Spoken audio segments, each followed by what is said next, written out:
स्वामी जी महाराज सत्संग संग्रह भाग 2 में फरमाते हैं कि संत संसार में जीवों के कल्याण के लिए आता है। वह सारे संसार को रूहानियत की दौलत खुले हाथों लुटाता है। इस पर भी हम देखते हैं कई व्यक्ति संत के करीब रहते हुए भी न तो संत से प्रभावित होते हैं और कई आदमी बहुत दूर से खिंचे चले आते हैं। नाम दान ले कमाई करते हैं और जीवन में संत की दया का भरपूर लाभ उठाते हैं। इसका कारण यह है कि जीव के जन्म जन्मांतर के अनेक कर्मों का फल भोग लेने के बाद जब किसी जीव का कोई पुण्य कर्म उदय होता है तब वह संत की शरण में जाने का अधिकारी बनता है। इस तरह का कर्म भी अन्य कर्मों की मनुष्य योनि पाने से पहले उसके भाग्य में लिखा होता है। संत का मिलना हमारे किसी पूर्व जन्म के अच्छे फल के कारण होता है। रामचरितमानस में कहा है, अब मोह भा भरोस हनुमंता, बिन हरि कृपा मिले नहीं संता। हरि की यह कृपा अनायास ही नहीं होती बल्कि जीव के पिछले जन्म के पुण्य कर्म पर आधारित है। गुरबाणी में भी कहा, कर्म होए सद्गुर मिलाए, सेवा सूरत सवद चित लाए। जीव का कोई भी पुण्य केवल सद्गुरु तक पहुंचाने के लिए होता है। इसके बाद संत की दया में है जीव को साधना मार्ग पर आगे बढ़ाती है। वेद के मंत्र सोमिने स्वाशिसम भरम आया ही कि सोम रूप संत जीवन काल में साधक को अंतर आशीर्वाद देता है। संत प्रभु धाराओं को अपने अंदर समाये हुए सोम रूप है।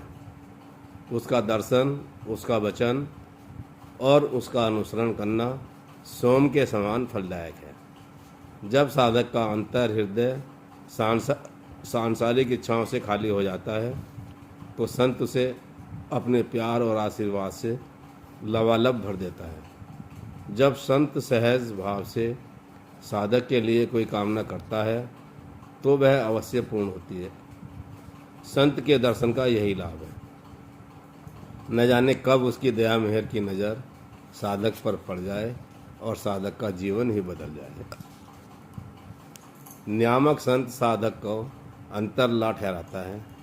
संत एक बार जिस साधक को अपना लेता है हर घड़ी उसे अपनी नज़र में रखता है, पल पल छिन छिन कर्मों को देखता है और जब आवश्यक समझता है तो साधक का मार्गदर्शन कर उसे गलत रास्ते से हटा सही मार्ग पर लगा लेता है। साधक भूल भी जाए तो संत भूलता नहीं है और उपयुक्त अवसर पर अपनी दया मेहर का साधक को एहसास भी करा देता है।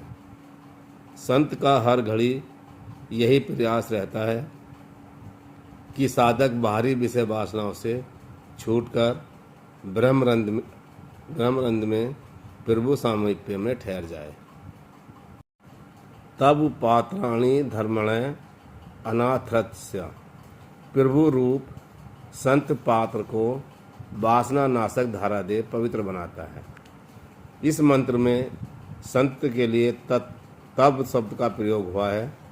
साधना में साधक प्रभु के सम्मुख होता है, इसलिए वेद मंत्र में साधक को प्रथम व्यक्ति अर्थात अहम और वयम शब्द से प्रकट किया गया है और प्रभु को द्वितीय व्यक्ति तय या तम से संबोधित किया गया है।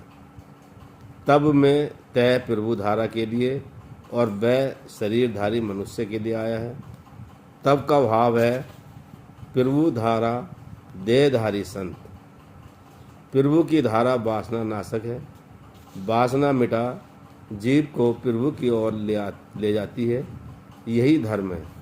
अतः इन धाराओं को धर्मना अर्थात वासना मिटाने वाली धर्म मार्ग पर चलाने वाली कहा है।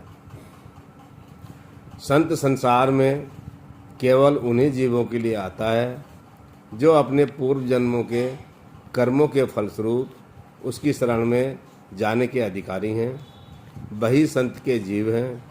संत उनका गुरु है। संत केवल उन्हीं जीवों के लिए आता है और उन्हें जैसे तैसे प्यार से, डांट से बहला फुसला कर प्रभु प्राप्ति मार्ग पर चलाता है। उन सबको पवित्र कर प्रभु घर में वापस लाता है। यही संत का मिशन है और वह उन जीवों को जो उसे आवंटित किए गए हैं वापस लाकर प्रभु में समा देता है।